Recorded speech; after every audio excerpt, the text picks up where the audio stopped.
ਦੋਸਤੋ ਫਾਈਨਲ ਸਰਦਾਰ ਅਹਿਮਦ ਡੋਗਰਾ ਦੇ ਨਾਲ 385 2026 ਮਾਡਲ ਆ 2002 ਪਰਸਨ ਮਾਡਲ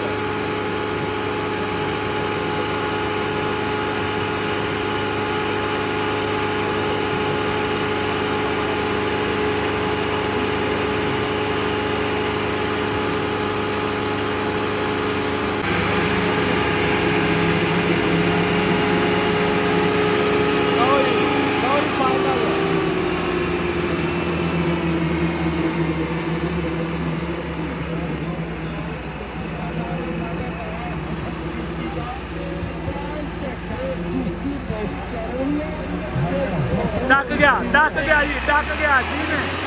बड़ा बड़ा बड़ा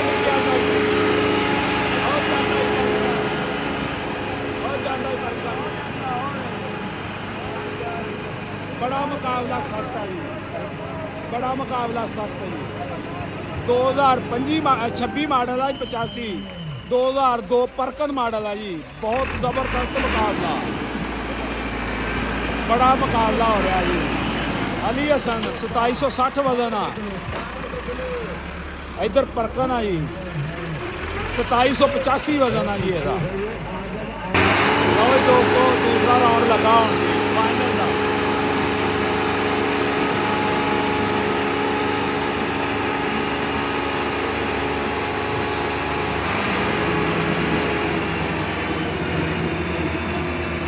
डक गया जी बड़ा मुकाबला है